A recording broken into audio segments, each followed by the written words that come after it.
माननीय मुख्य अतिथि professor doctor Shailendra Kumar Singh sir ji, कुलपति शहीद महेंद्र कर्मा जी के स्वागत के लिए मैं डॉक्टर स्वपन कुमार कोले सर से निवेदन करती हूँ कि वे पुष्पगुच्छ से स्वागत करें।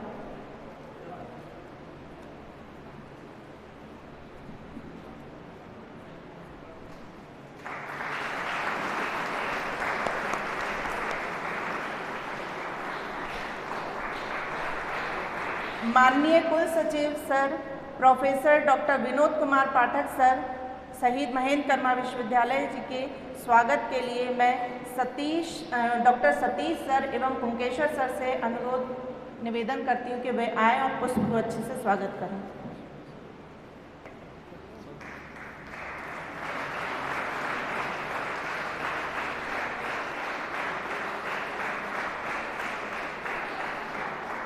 Shri Abhishek Singh ji, SBC specialist UNICEF जी के स्वागत के लिए मैं माननीय कुल सचिव सर से निवेदन करती हूँ कि वे आएँ और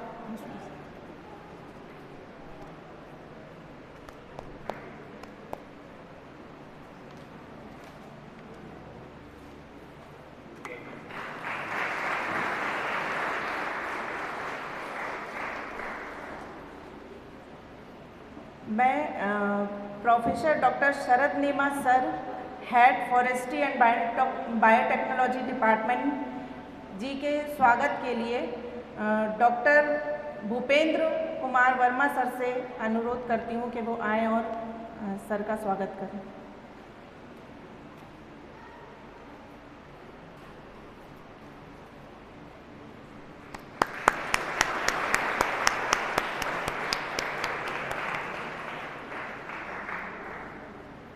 मैं mister Manish Kashyap ji, nodal officer alliance for behaviour change के स्वागत के लिए डॉक्टर नीलेश तिवारी सर से निवेदन करती हूँ कि वो आएँ और पुष्पगुच्छ से स्वागत करें।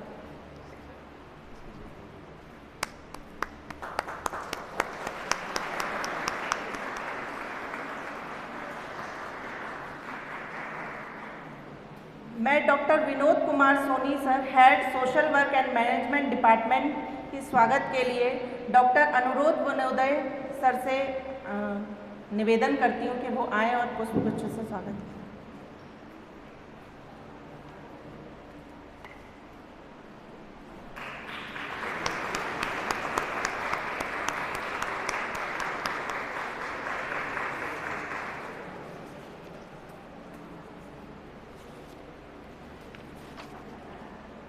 स्वागत हो गया और किसी का?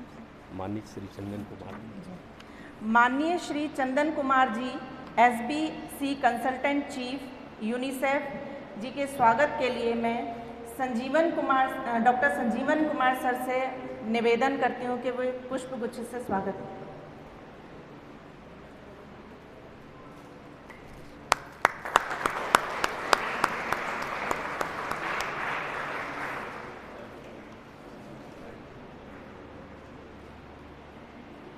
ये हमारे लिए आज बहुत खुशी की बात है कि शहीद महेंद्र कर्मा विश्वविद्यालय यूनिसेफ एवं अलायंस फॉर बिहेवियर चेंज के संयुक्त प्रयास से प्रबंधन अध्ययनशाला भवन में बिहेवियर क्लब की शुरुआत की जा रही है। इस क्लब के बारे में डिटेल इन्फॉर्मेशन यूनिसेफ और अलायंस फॉर बिहेवियर चेंज के ऑफिसर्स के द्वारा दी जाएगी, परंतु मैं जस्ट एक लाइन में आप सभी को बताना चाहती हूँ कि यह बिहेवियर क्लब युवाओं को सशक्त बनाने एवं सामुदायिक कार्यों से उन्हें जोड़ने जैसे शिक्षा, स्वास्थ्य, मानसिक स्वास्थ्य, सामुदायिक कल्याण, युवा विकास, कौशल विकास एवं लाइफ स्किल आदि से संबंधित होगा। तो यह युवाओं के संपूर्ण व्यक्तित्व विकास में सहायक होगा। अब मैं ज़्यादा समय ना लेते हुए मैं आगे मंच संचालन के लिए श्री मनीष कश्यप जी से को इनवाइट करती हूँ। साथ ही मुझे मंच पर समय देने के लिए आप सभी का धन्यवाद करती हूँ।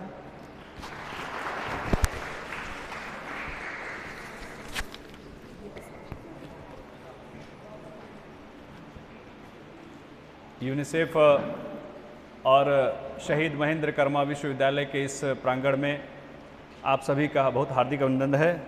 उपस्थित अतिथिगण इसके साक्ष्य होंगे। आज जो इस कार्यक्रम हो रहा है, यह छत्तीसगढ़ ही नहीं पूरे विश्व में, पूरे भारत में एक नया अध्याय आज स्थापित होने जा रहा है।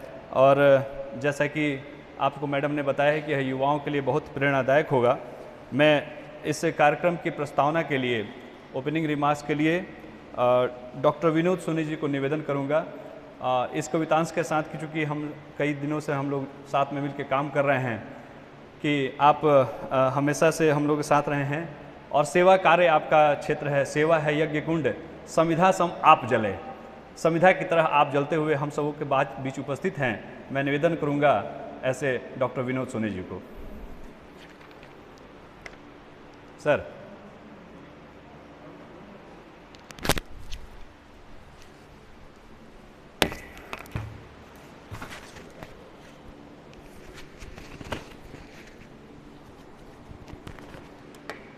आज का दिन शहीद महेंद्र कर्मा विश्वविद्यालय और छत्तीसगढ़ राज्य में नए उपलब्धियों को जोड़ने का हमें अवसर मिला है।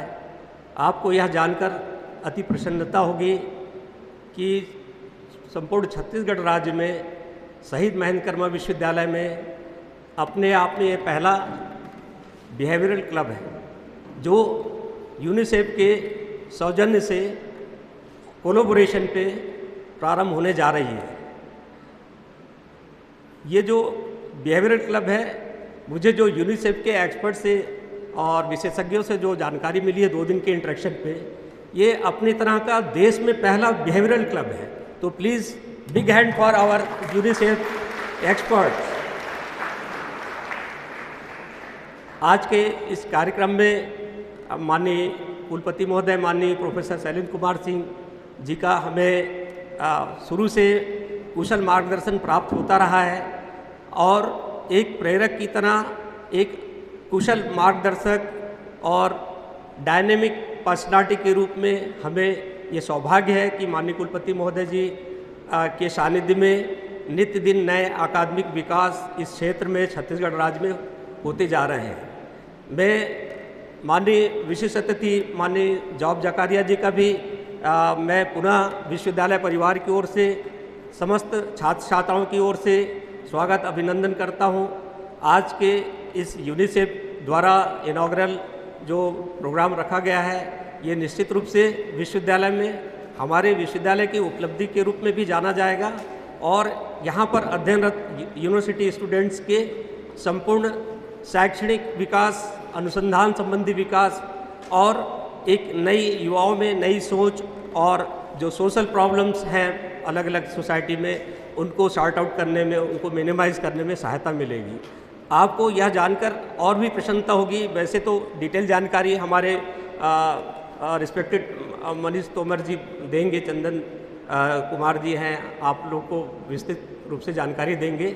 लेकिन ये आपको यहाँ पर अध्ययनरत विद्यार्थियों को शहीद महेंद्र कर्मा विश्वविद्यालय में सभी अध्ययनशालाओं के जो विद्यार्थी हैं उनको 100 स्टूडेंट्स का पहले फर्स्ट टारगेट है कि उनको इंटर्नशिप का एक अवसर प्रदान किया जाएगा बिहेवियरल क्लब के माध्यम से, और आगे फेलोशिप के बारे में भी आपको जानकारी देंगे। लेकिन मैं पुनः आपको ये कह रहा हूँ कि इस तरह का बिहेवियरल क्लब हमारे शैक्षणिक विकास में अनुसंधान के नए नए आयाम पर, अलग अलग डायमेंशन पर निश्चित रूप से आपको आगे बढ़ने में, आपके मौलिक विकास में, आपके जो शैक्षणिक या एकेडमिक डेवलपमेंट में सहायता मिलेगी। मैं आप सभी का स्वागत भी करता हूं। क्योंकि आज दिन भर का कार्यक्रम है तो आपसे इंटरेक्शन होंगे। जो एक्सपर्ट हैं, यूनिसेफ के एक्सपर्ट्स हैं हमारे, वो आपको ज़रूर इस दिशा में और भी ज्ञान देंगे। बहुत बहुत धन्यवाद आप सभी का।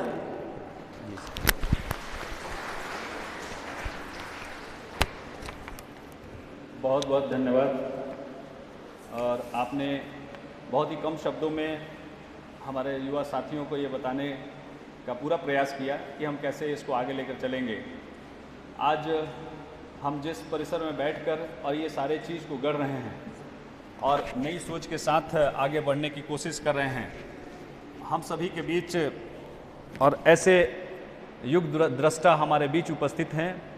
हम अपने विशिष्ट अतिथि और इस कार्यक्रम को एक नया आकार देने के लिए हम सबों को हमेशा प्रेरित करने वाले ऐसे UNICEF chief doctor Job Zachariah ji को निवेदन करने के लिए मैं निवेदन करूंगा कि सर हमें मार्गदर्शन करें। और सर को बुलाने के पहले मैं ये जरूर कहना चाहूँगा, नौ चैतन्य हिलोरे लेता जाग उठी है तरुण राई, बस्तर क्षेत्र निज दिव्य रूप में उठा पुनः ले अंगड़ाई, उठा पुनः ले अंगड़ाई।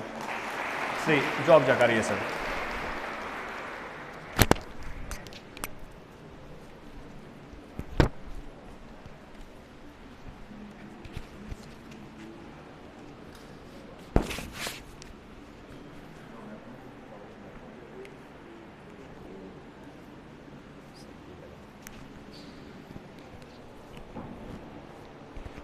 गुड मॉर्निंग आदरणीय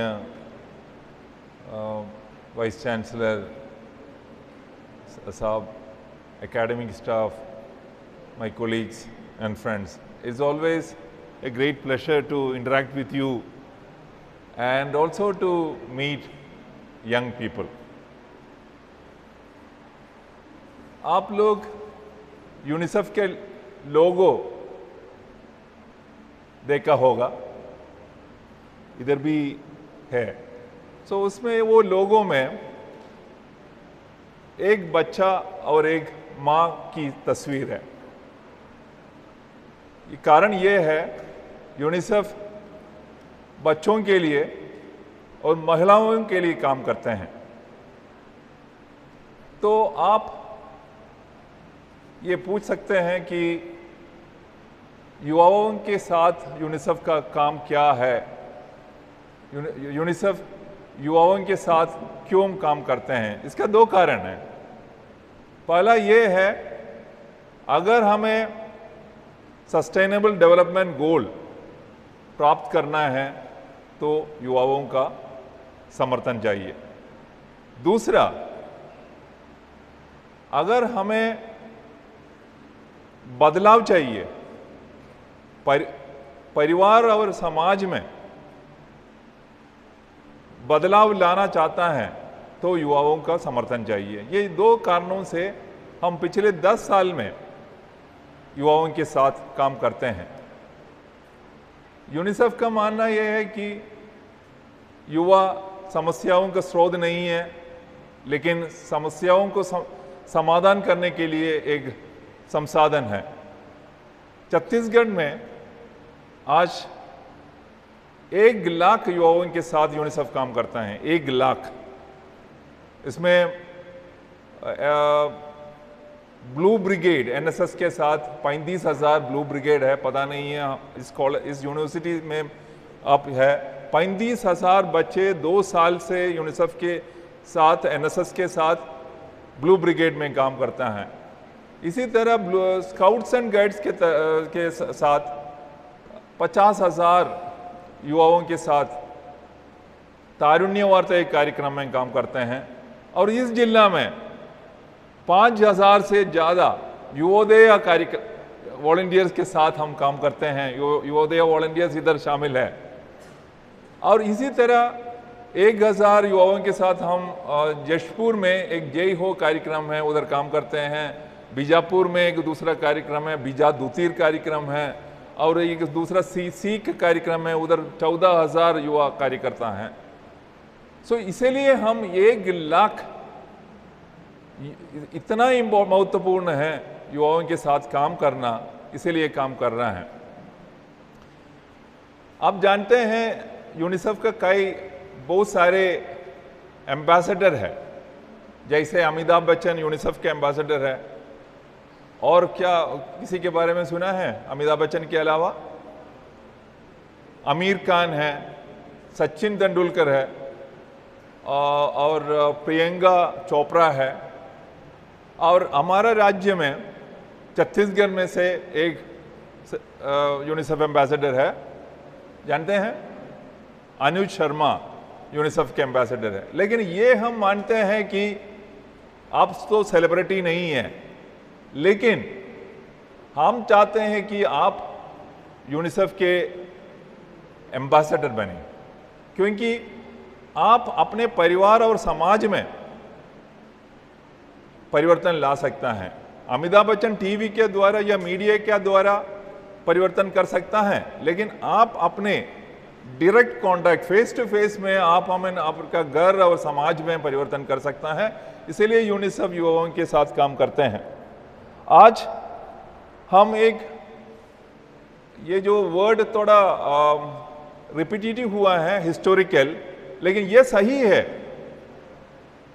सिर्फ विश्वविद्यालय में नहीं है, पूरा भारत में probably this is the first time एक बिहेवियर क्लब खोला गया है। थोड़ा एक्सैजरेशन लगता है, लेकिन there is no behaviour club in India or any university or any other place. So इतना important एक कार्यक्रम है आज। पता नहीं है आप कितना लोग, एक किताब हमें 2008 का एक किताब है, इसका नाम है नड्ज। उसमें लिखा है अगर हमको कुछ व्यवहार को प्रोत्साहन करना है तो थोड़ा नड्ज देना है। थोड़ा नड्ज का हिंदी मुझे पता नहीं है, थोड़ा पुश नहीं है, दबाव तो थोड़ा नेगेटिव है, थोड़ा जेंटली सपोर्ट करना, पुश तो थोड़ा नेगेटिव हो गया, सो नड्ज करना है। सो बहुत सारे देशों में नड्ज क्लब है, नड्ज यूनिट है। अमेरिकन प्रेसिडेंट ओबामा के ऑफिस में एक नड्ज यूनिट था। सो पॉलिसी लेवल पे कुछ नड्ज करने के लिए, कुछ पुश करने के लिए, कुछ व्यवहार प्रोत्साहन करने के लिए इनका ऑफिस में है, यूके में प्राइम मिनिस्टर का ऑफिस में है, बहुत सारा बड़ा बड़ा कंपनी में इसी तरह का नड्ज यूनिट है। सो आज क्या है, ये बिहेवियर क्लब या बिहेवियर लैब या ये व्यवहार का प्रयोगशाला एक एक्चुअली एक नड्ज यूनिट है। एक उदाहरण देना चाहता हूं, बहुत सारे व्यवहार है, हम यूनिसेफ बार बार ये कहते हैं, अगर हमारा परिवार में 10 व्यवहार का पालन करते तो 60 लाख परिवार है छत्तीसगढ़ में, अगर 10 परिवार का 10 व्यवहार का पालन करते हैं तो हमारा कुपोषण, बच्चों की मृत्यु, एनीमिया सब में सुधार आ जाएगा। इतना आसान काम है, लेकिन वो व्यवहार सुनिश्चित करने के लिए कुछ नड्ज देना पड़ता है। एक उदाहरण दे सकता हूँ, हमारे राज्य में 90% प्रसव संस्था अस्पताल में होता है, लेकिन 1 घंटे के अंतर्गत वो एक व्यवहार है, 1 घंटे के अंतर्गत वो शिशु को माँ का दूध मिलना चाहिए। अगर वो माँ का दूध मिलते तो 22%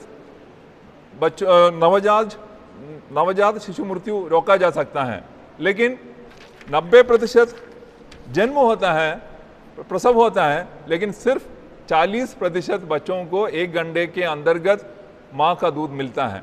सो इतना आसान, इतना सिंपल व्यवहार है, एक व्यक्ति के जीवन में एक ही बार करना है, लेकिन वो व्यवहार नहीं होता है। तो वो व्यवहार सुनिश्चित करने के लिए हमें ये एक्सपेरिमेंट करना पड़ता है। ये क्लब का ड्यूटी है। ये क्यों नहीं होता है? अगर ये होना है तो हमें क्या करना है, क्या नड्ज करना है?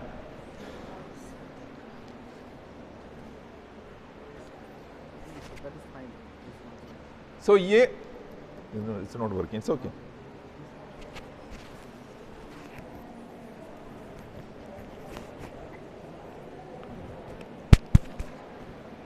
उधर सुन सकता है? ठीक है।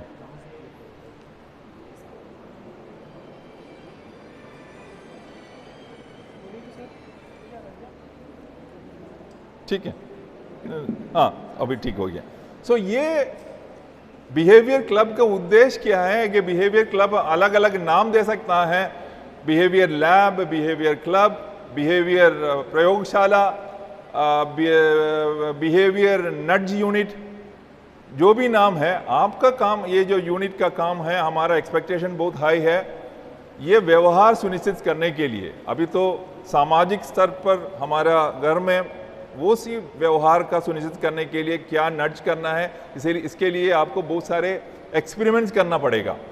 बहुत सारे आप किताब पढ़ते तो इसी तरह के बहुत सारे एक्सपेरिमेंट करने के बाद आपको पता चलेगा ये व्यवहार प्रोत्साहन करने के लिए आपको क्या करना है। एक उदाहरण दे सकता हूं, अगर आपको हमें हेल्थी फूड प्रमोट करना है, ये तो अमेरिका में किया है ये रिसर्च, ये नड्ज यूनिट उधर ये जो रिसर्च के बाद ये पता चला है, अगर आपको हेल्थी फूड प्रमोट करना है तो आप जंक फूड बैन करने से वो नहीं होगा, लेकिन अगर आप हेल्थी फूड्स का पिक्चर और ये जो लगाते हैं तो it improves the eating of healthy food.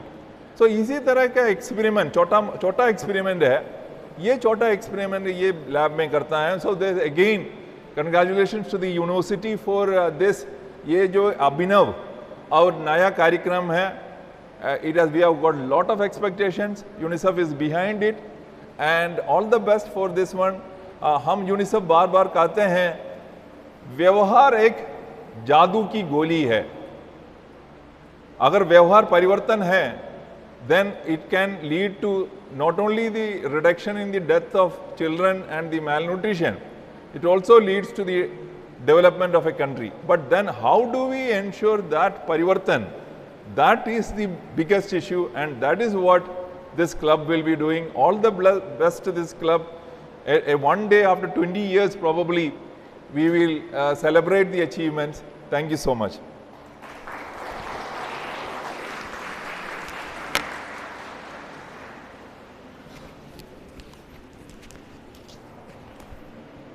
Thank you sir.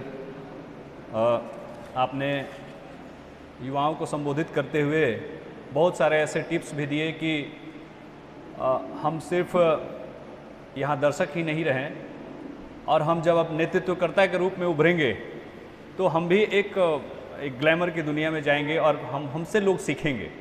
व्यवहार परिवर्तन के लिए एक उच्च कोटि का स्तर का एक फैसिलिटेटर बनना, यह भी अपने आप में एक चुनौती भी है और यह आपका कर्तव्य भी बनता है।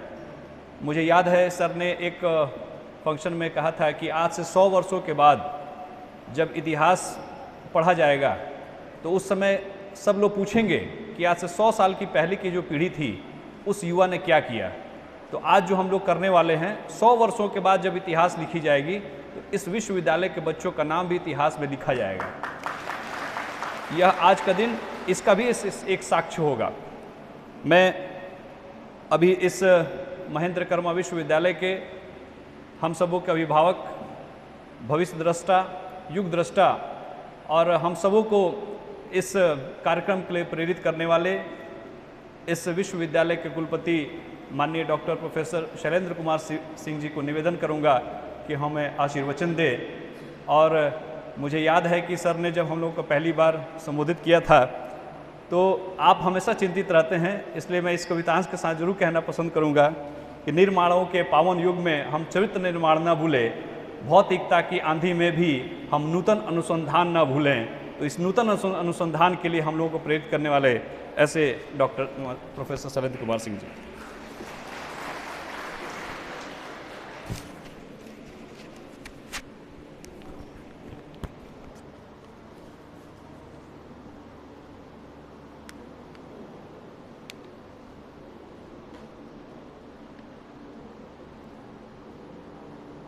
मंच पर आसीन छत्तीसगढ़ स्टेट के यूनिसेफ के चीफ जकारिया जी, माननीय अभिषेक सिंह जी यूनिसेफ स्पेशलिस्ट, माननीय मनीष तोमर, श्री चंदन कुमार, श्री मंजीत सिंह, आप सभी लोग जो यहाँ पर आज के बिहेवियर क्लब के उद्घाटन पर आए हुए हैं यूनिसेफ की ओर से, उनका मैं हार्दिक स्वागत करता हूँ। अपने विश्वविद्यालय के कुल सचिव वी.के. पाठक जी, अपने विश्वविद्यालय के प्रोफेसर शरद नईमा, प्रोफेसर कोले जी, विश्वविद्यालय के अध्यापक जो मंच का और आज के फंक्शन का पूरा संचालन कर रहे हैं, आदरणीय विनोद सोनी जी, सजीवन कुमार जी, MBA के शिक्षक बनोदे जी, नीलेश तिवारी जी और सभी अन्य विभाग के शिक्षकगण, शिक्षिकाएं, छात्रों एवं छात्राओं। विश्वविद्यालय ने बहुत कठिन परिस्थितियों में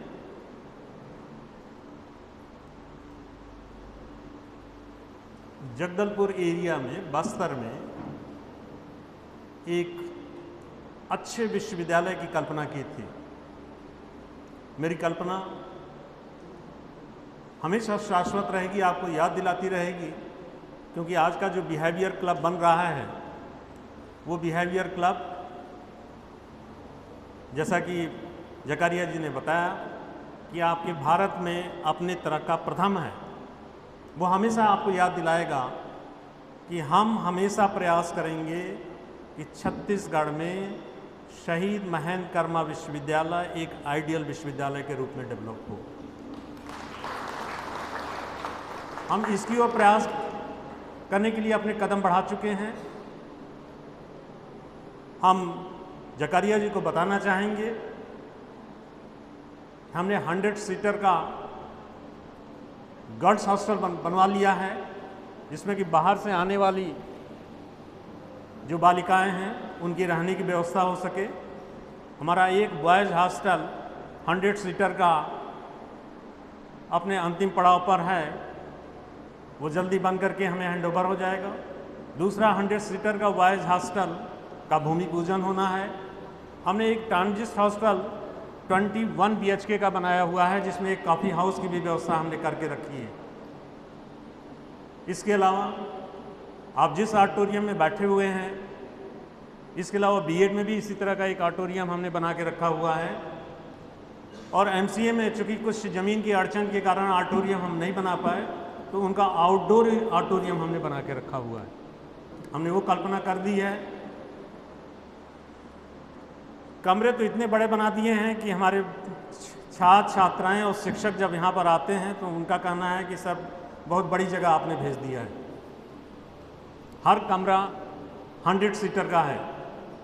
बनवाते समय नक्शे में हमने ये प्रावधान कराया था कि व्यक्ति आता जाता रहता है, लेकिन विश्वविद्यालय 500 से 1000 साल के ऊपर का होता है।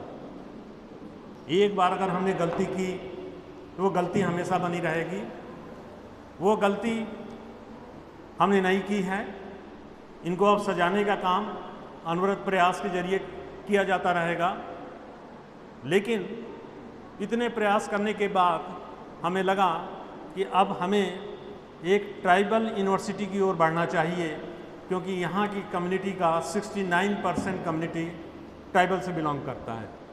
इसके लिए 537 पेज का 1900 करोड़ का प्रोजेक्ट राजभवन में जमा कर दिया गया है और आने वाले समय में इतिहास में ये दर्ज रहेगा, ट्राइबल यूनिवर्सिटी बने चाहे ना बने, वो समय की गर्त में है, लेकिन ट्राइबल बेल्ट में अवस्थित ये विश्वविद्यालय प्रयास नहीं किया हो ऐसी बात नहीं है।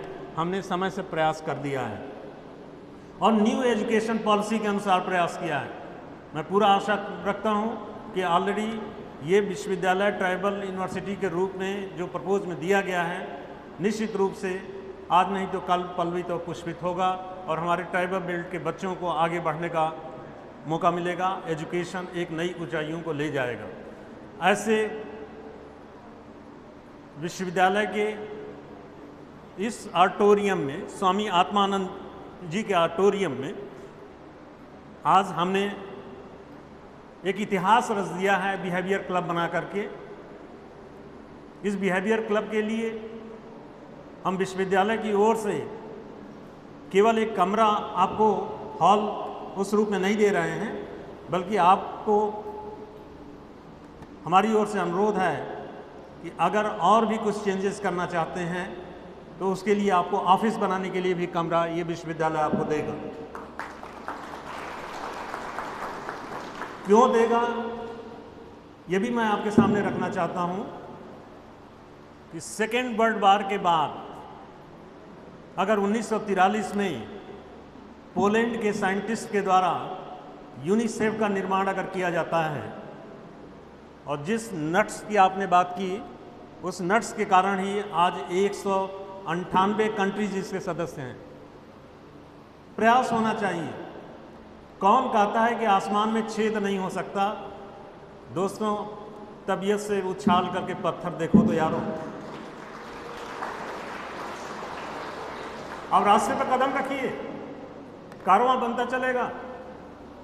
विश्व में अगर कंस्ट्रक्टिव लोग भी हैं, डिस्ट्रक्टिव लोग भी हैं, लेकिन जीत हमेशा कंस्ट्रक्शन की होती है, डिस्ट्रक्शन की नहीं होती है। इसलिए मान के चलिए कि कंस्ट्रक्शन जीतेगा।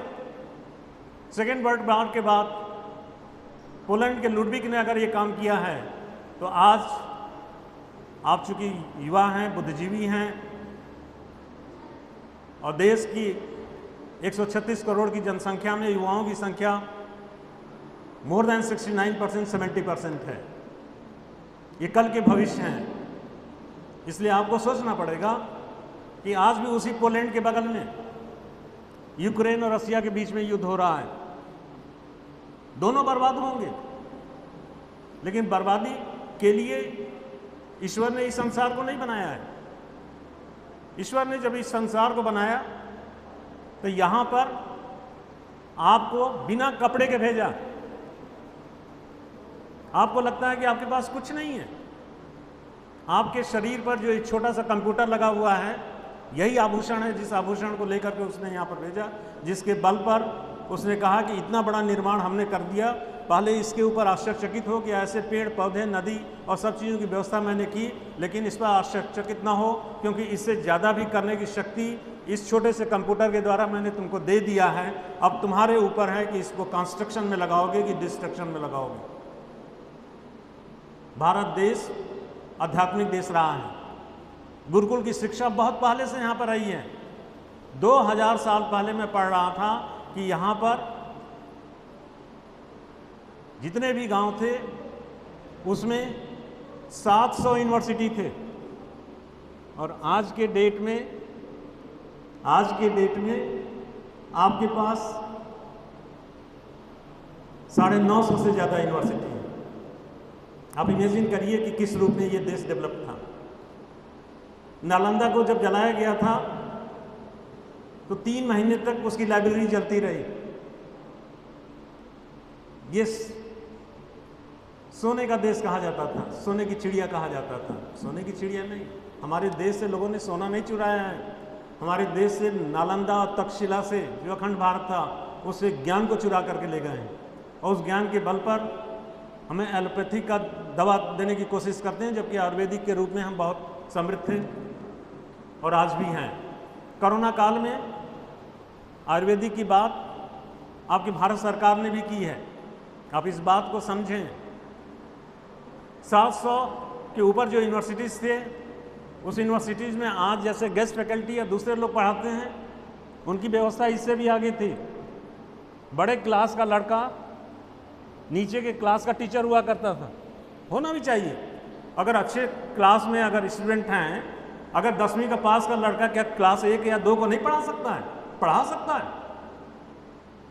हमको तो व्यवस्था करनी पड़ेगी ना, उनका मानदेय उस तरह से डेवलप करना होगा, तो ऑलरेडी चीज़ें हो सकती हैं, लेकिन उन लोगों ने की थी। लेकिन उस व्यवस्था में एक चीज़ बड़ा इम्पोर्टेंट था कि शिक्षा में राजा का कोई हस्तक्षेप नहीं हुआ करता।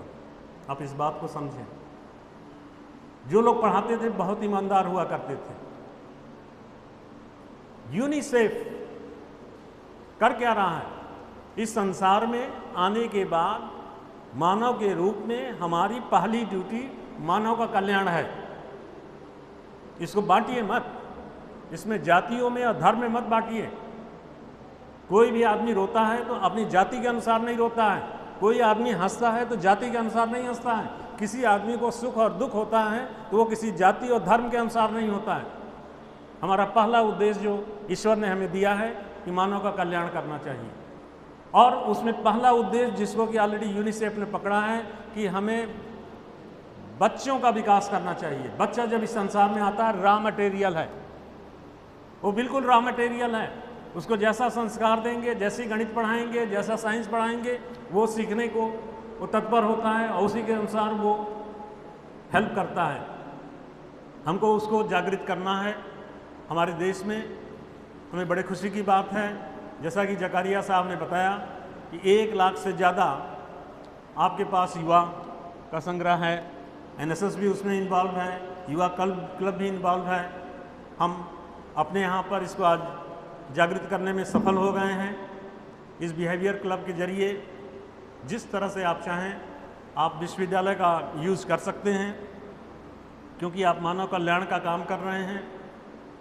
आपको जैसी भी फैसिलिटी चाहिए हम अपनी कैपेसिटी के अनुसार वो फैसिलिटी देंगे।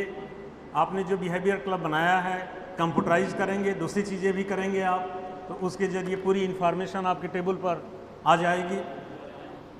उसके ज़रिए अगर आप काम करना चाहें तो आप काम करिए, पूरी सफलता मिलेगी। क्योंकि हमारा एनएसएस भी बहुत अच्छा कार्य कर रहा है और दूसरे क्लब भी बहुत अच्छे कार्य कर रहे हैं।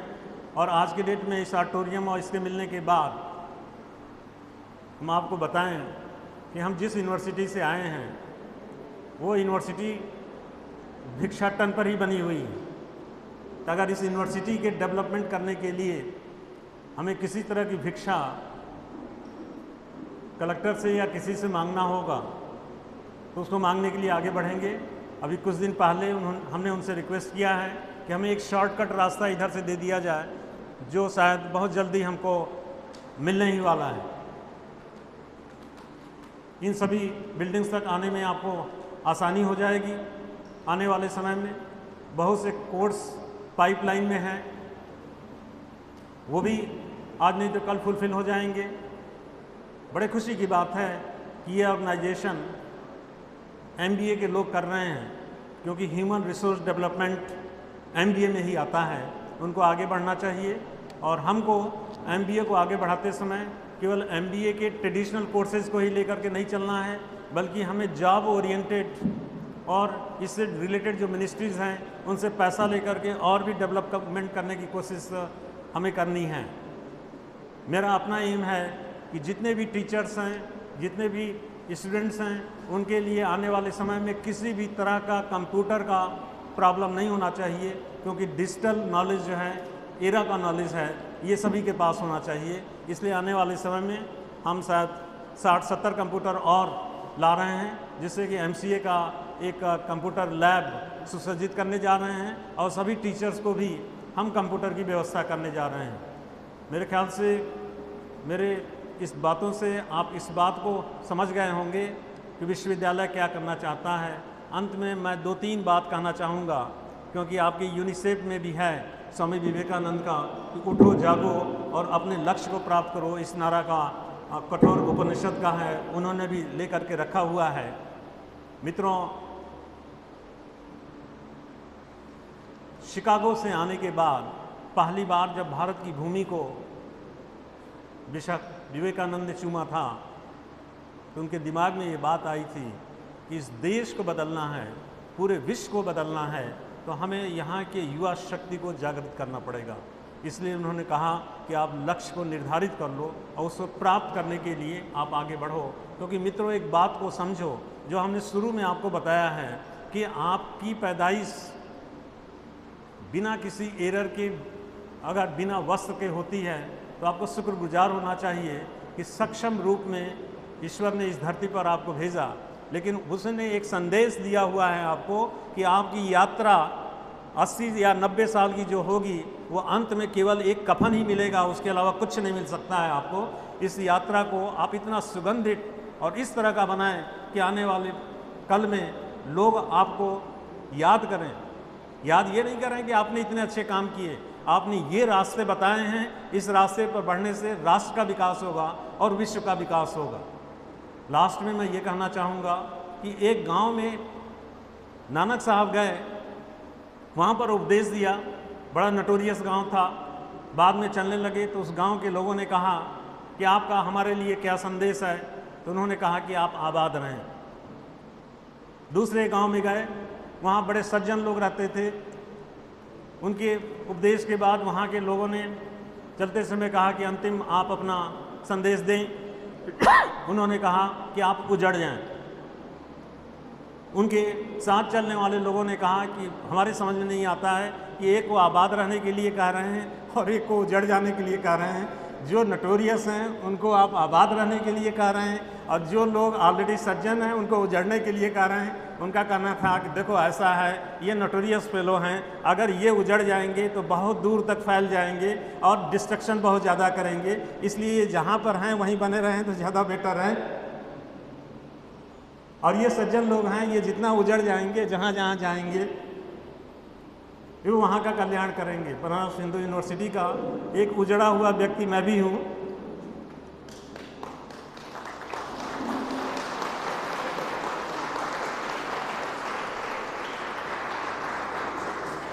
और आपने देखा कि नानक जी की बात सत्य है कि वहाँ से आने के बाद हमने आपकी एरिया में कितना काम कराया, इसका अवलोकन आप करें, इसका विश्लेषण आप करें। लेकिन मित्रों, मैं भी आपको आशीर्वाद यही दूंगा कि आप लोग चूँकि शांत प्रकृति के हैं, अच्छे संस्कार के हैं, बिहेवियर क्लब से जुड़े हुए हैं, अतः यहाँ से आगे चल के आप भी जो है उजड़ ही जाएँ, जिससे कि कुछ और एरिया का कल्याण करें। 198 कंट्रीज़ में आप फैलें और आपके एम्बेसडर भी फैलें, ये मेरी ख्वाहिश है। इसी के साथ मैं अपने वाणी को विराम देता हूँ। धन्यवाद।